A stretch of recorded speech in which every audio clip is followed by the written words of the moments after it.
Bagamat ang ating bansa ay may kaliitan lamang kung ikukumpara sa China, alam nyo ba na may lumabas na balita na ang Pilipinas ang pinaka magiging matinding kaaway ng China kung sakaling maganap na ang mga hindi inaasahang pangyayari? Bakit nga ba itinuturing na Pilipinas ang pinakamalaking tinik ng China sa pagpapalawak ng kanilang nasasakupan? Ano nga bang meron sa ating bansa at bakit natatakot sa atin ang China? Yan ang ating susubukang alamin ngayon. Kaya naman halika Paps, para sa video natin ngayon, samahan nyo kong alamin kung bakit Pilipinas ang magiging pinakamalakas na kaaway ng bansang China. Ang Amerika at Pilipinas ay tila pinaglaruan ng China sa South Pacific na tila labis na ikinagagalit ngayon ni Xi Jinping, ang pangulo ng bansang China. Ang Pilipinas ay may tuturing na isa sa pinakamahalagang bansa sa Southeast Asia. Ito ay dahil na rin sa lokasyon nito. Daanan kasi tayo ng mga barkong nagdadala ng mga produkto, kaya naman malaki ang magiging impact natin sa buong mundo kung sakaling magkaroon ng kaguluhan. At ito ang pinakakinatatakutan ni Xi Jinping at ng kanyang gobyerno. Lalo na at ang malaking parte ng kanilang mga inilalabas na produkto ay idinaraan sa karagatan. At ang mas malala pa, ang 60% ng kanilang langis ay ini-import din ng China mula sa Middle East na dumaraan din sa karagatan. Ito din ang malaking dahilan kung bakit pinagsusumikapan ng China na mas palakasin pa ang kanilang hukbong pangdagat. Sa ngayon ay may mga nagsasabi na ang China ang may pinakamalaking puwersa pagdating sa hukbong pangdagat o Navy. Pero kung pakakasuriin, hindi pa din pala sila aabot sa lakas at puwersa ng US Navy. Sa mga missiles pa lamang para sa anti-ship, surface attack at air defense, nasa 50% ang hamak na mas marami nito ang Amerika kumpara sa China. Pinipilit ng China na pantayan o higitan ng Amerika, kaya naman naglabas sila ng kanilang pinakamodernong klase ng destroyer. Ang 055 destroyer na siyang pinakamoderno pala sa buong mundo. Kaya naman nagmamadali na din ang Amerika na tapatan at bumuo ng mas moderno pa sa kung anong meron ng China. Kasalukuyan ding pinapaganda ng China ang aircraft carrier nila. Ilang beses na nilang sinubukan ng kanilang pinakabagong Fujian 003 carrier habang isa pang carrier ang kanilang inihahanda. Mahalaga ang ginagampanan ng mga carrier na ito dahil hindi kayang tapatan ng China ang sinumang bansa, lalo na ang Amerika, kung mahihina ang kanilang mga carrier.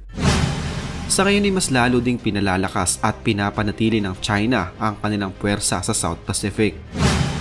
Ang naging deal ng Amerika sa Pilipinas ay ang largest expansion of military access sa kasaysayan. Ang kasunduan ay nagbukas ng 4 na bagong airfield para sa mga US aircraft at pinayagan din ng ating gobyerno na manatili ang mga Amerikano at ang kanilang mga armas sa mga naturang bagong base. Sa kasalukuyan ay may access na ang Amerika sa 9 na baseng panghimpapawid sa Pilipinas na mas magpapalawak pa sa presensya ng Amerika sa South Pacific. Kung sakaling magkaroon ng kaguluhan, maaaring i-block ng Amerika ang China sa mga nais nitong gawin gamit ang mga base na meron sila sa ating bansa. Subalit hindi na lamang ang deal na ito sa pagitan ng Pilipinas at Amerika ang nakapagpadismaya kay Xi Jinping dahil sa pagpapalawak ng puwersa ng Amerika sa Pilipinas pagdating sa air defense. Naging dahilan din ito ng tila pagkaantala ng napipintong pananakop ng China sa bansang Taiwan, nagigil nilang makuha. Ang dulong bahagi ng Pilipinas ay nasa mahigit lamang 100 milyang layo mula sa Taiwan. Ito ay may tuturing na bentahe para sa Amerika at mga kaalyansa nito. Tulad ng Pilipinas, wala ding laban ng Taiwan sa China pagdating sa puwersang militar. Kontrolado ng China ang katubigan at ang himpapawid. Hindi din gaanong sigurado ang Amerika na agaran silang makakaresponde sa Taiwan dahil sa layo nito sa Amerika. Malamang sa pulbos na ang Taiwan bago pa man dumating ang puwersa ng Amerika. Hindi din makakaresponde agad ang kanilang mga kaalyadong bansa na kung saan may mga base ang Amerika tulad ng Guam, Japan at South Korea. Kaya naman malaking pagsubok ito para sa Amerika. Dito na papasok ngayon ang airfields ng Amerika na nasa Pilipinas na napakalapit lamang sa Taiwan. Ito ang gagamitin nilang pang-atake at depensahan ng Taiwan laban sa China. Ang kasunduang ito sa pagitan ng Amerika at Pilipinas ay expansion lamang o ang mas pinalawak na kasunduan ng 2014 Enhanced Defense Cooperation Agreement. Noong mga panahong iyon ay medyo malabo ang relasyon ng Amerika at Pilipinas. Matagal at napakalalim na ng ating relasyon sa Amerika, subalit nagkaroon ito ng tila lamat sa pagitan ni dating Pangulong Rodrigo Duterte at ex-US President Barack Obama.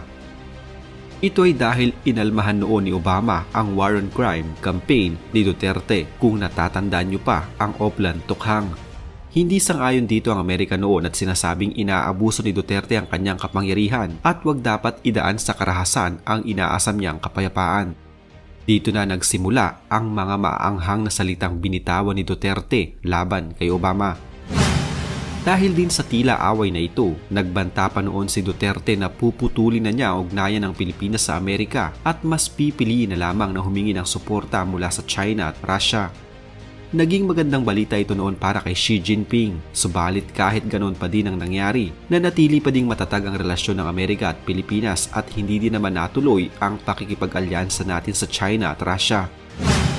Noong maupo si BBM bilang pinakabagong pangulo ng bansa, muli niyang isinaayos ang nagusot na relasyon sa pagitan ng Amerika at ng Pilipinas. Ang bagong kasunduan sa pagpasok ng Amerika sa Pilipinas ay labis na malaking benepisyo para sa atin, mula sa seguridad hanggang sa ekonomiya ng bansa.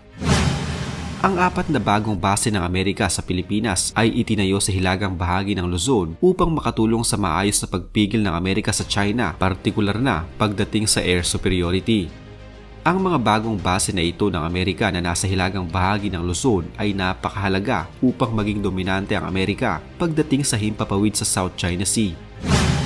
Noong Marso nitong taon lamang, ang mga F-22 ay idineploy sa Pilipinas sa kauna-unahang pagkakataon na nagkaroon pa ng joint exercises sa Philippine Air Force. Ang pangyayaring ito ay tila naging banta din para sa mga bansang nais angkinin ang ilan nating mga teritoryo sa West Philippine Sea tulad na lamang ng China. Dahil na din dito, tila nawawala ng strategic space ang China sa kanilang gagawing pananakop sa Taiwan.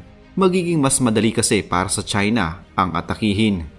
Bukod dito, ang mga US bases ng Amerika sa Japan at South Korea ay hindi pa aabot sa 600 milyang layo mula sa Beijing. Sabihin na nating tila sumisikip na para sa China ang mundo at hindi na sila makakagalaw ng maayos.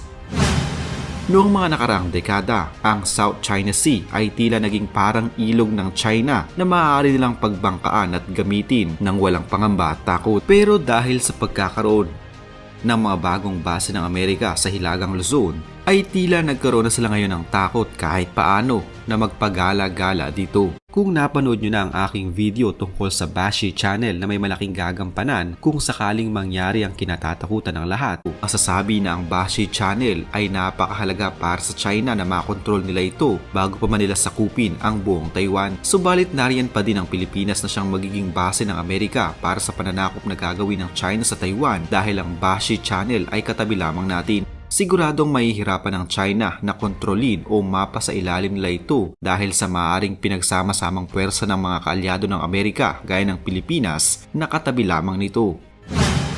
Ang Pilipinas at ang Bashi Channel ay mahalaga para sa Amerika at China upang makontrol ang maituturing na main door mula sa Pacific Ocean patungong South China Sea. Mahalaga itong makontrol ng China upang masiguro nila ang kanilang strategic space na tinatawag at maritime border security. Ang pintuan na ito ay hindi na lamang mahalaga para sa strategic projection ng China, kundi magsisilbi din itong daanan o tubo ng mga datos at impormasyon sa ilalim ng karagatan. Sa katunayan, nasa 97% ng mga datos ang dumadaan sa submarine cable network sa Bashi Channel na nagsisilbing pintuan ng pagpapalitan ng mga datos sa pagitan ng Asia at ng North America. Ang underwater cable network na ito ay siyang daanan ng napakaraming mga impormasyon tulad ng mga litrato, files at mga military secrets. Sa lumalaking tensyon sa pagitan ng China at US, may mga bagong cables ang inilalatag sa ilalim ng karagatan. Ang pagputol sa mga kable na ito ay may malaking pinsala sa isang bansa dahil maapektuhan ang linya ng komunikasyon na maaaring pinakamahalagang kailangan ng isang bansa upang makipag-ugnayan sa ibang mga bansa. Sa ngayon ay patuloy pa din ang panghihimasok ng bansang China sa ating mga teritoryo sa West Philippine Sea, pero laging tatandaan na hindi na lamang mga bansang malalakas ang ating kakampi kung lusubin man tayo ng China. Tayo din na pagdarasal sa Diyos ang Pilipinas, magkabay natin sa data at tiyak na siya ang pinakawalang